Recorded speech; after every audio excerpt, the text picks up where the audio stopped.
6h35, il est avec nous comme chaque lundi matin. Raphaël Jérusalemi, analyste défense sur la chaîne i24 News, mais aussi sur la chaîne LCI et évidemment chaque lundi sur Radio J. Bonjour Raphaël.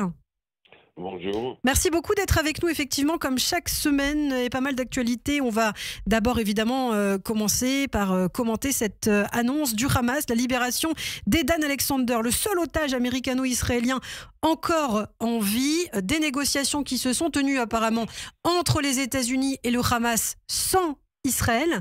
Est-ce que ça vous étonne ? Non, pas du tout. Il y a eu des négociations de ce type avec la Russie, avec la France. Donc, tous les citoyens bénéficiant d'une double nationalité ont fait l'objet de négociations aussi de pays desquels ils sont les citoyens en dehors d'Israël. Alors évidemment, c'est un petit peu inquiétant de voir que les Américains n'ont pas tenu les Israéliens au courant. Ça, c'est la différence avec les autres cas. Ça s'est passé durant au moins 5 jours sans que les Israéliens soient mis au courant.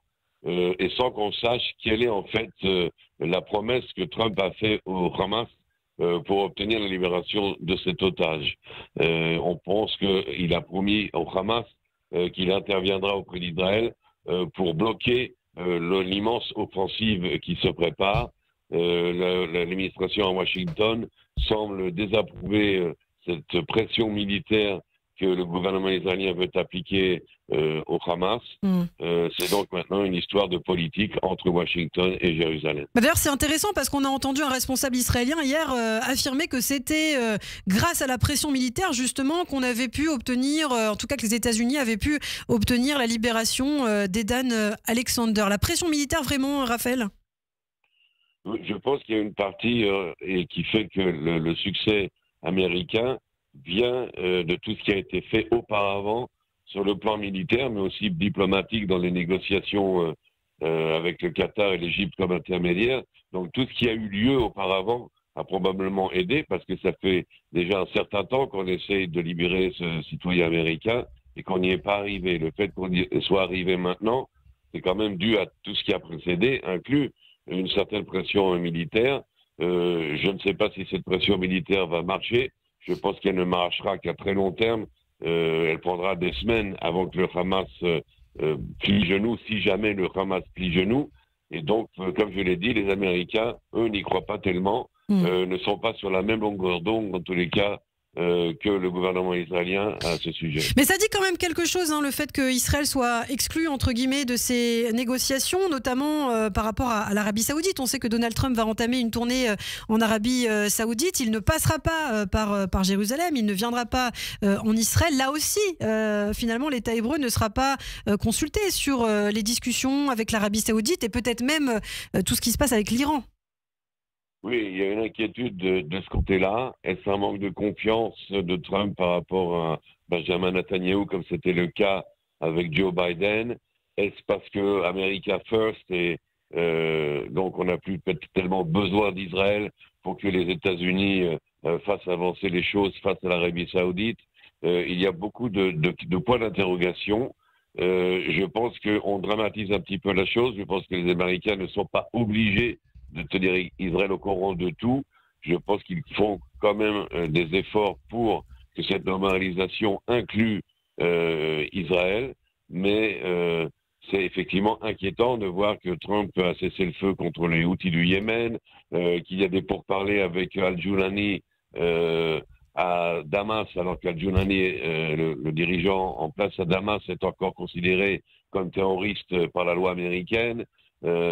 Qu'il y a des discussions assez intenses avec Istanbul et un tyran comme Erdogan. C'est un petit peu inquiétant de voir à quel point la force de frappe de Donald Trump devient tout d'un coup très très molle en fin de compte et beaucoup plus diplomatique. Je pense qu'on va finir par regretter Joe Biden.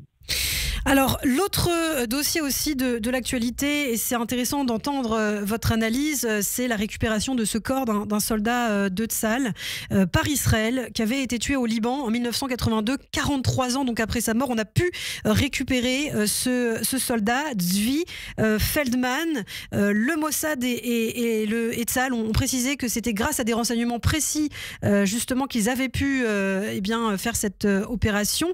Qu'est-ce qu'on peut en dire? Est-ce qu'on a des détails, Raphaël, justement, de comment s'est déroulée cette opération? Oui, alors la chute du gouvernement Assad a aidé à conclure une opération qui dure en fait depuis des années et des années. Ça, le Mossad n'ont pas démordu une minute depuis des années, des décennies pour récupérer. Il en reste encore un, Yehuda Katz à retrouver. Et puis bien sûr l'espion Eli Cohen. Et donc il y a effectivement sur le terrain, et ça c'est très intéressant, des coopérations locales des Syriens donc, qui travaillent avec les Israéliens, qui aident les Israéliens dans cette affaire, et des enquêteurs. Et il y a en Israël des équipes spécialisées qui analysent tous les résultats des informations qui sont recueillies sur le terrain et qui sont capables de mener une sorte d'enquête de détective à la Colombo, oserais-je dire, pour essayer de retrouver l'endroit précis. Et ça a été le cas dans toutes les guerres d'Israël, où ont été enterrés les soldats tombés. Ça a été la même chose avec l'Égypte, après la paix avec l'Égypte. On a beaucoup de mal à retrouver, en fin de compte, les corps qui ont été brinque-ballés de droite et de gauche, souvent même maltraités. Et là, c'est une opération qui a même été extrêmement dangereuse, avec des éléments hostiles là où le cimetière était. Donc on a tiré en fin de compte sur ceux qui sont venus sauver cette dépouille. Et en tous les cas, la preuve qu'Israël ne laisse personne derrière, mort ou vif, et que le problème des otages est bien le problème le principal, la priorité numéro 1 dans le cœur et dans la tradition aussi d'Israël. Eva. Bonjour, une question qui se pose. Zvi Feldman est tombé au combat lors de la première guerre au Liban et son corps a été retrouvé en Syrie. Oui, c'est le fait que la Syrie a de toute façon contrôlé à l'époque le Liban. Donc c'est l'armée syrienne qui a probablement récupéré ce corps. On a eu la même chose avec Ron Arad, qui lui, mort ou vif, a été déplacé. On pense même qu'il était en Iran. C'était une façon peut-être aussi de dissimuler, justement, de couvrir les traces. Qui est étonnant, c'est qu'il n'y a pas eu de revendication ni de marchandage pour que Israël récupère le corps. Il a fallu donc toute cette enquête.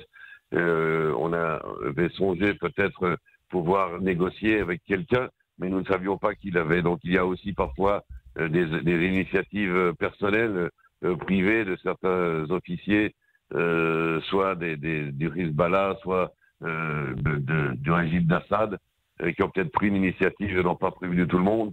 C'est assez compliqué de savoir ce qui se passe dans ces cas-là. Il y a eu des cas même dramatiques où des corps de soldats israéliens ont été mutilés par des gens dans des villages. Il y en a eu un, je ne citerai pas exactement, où on a coupé la tête du soldat et les villageois ont joué au football avec.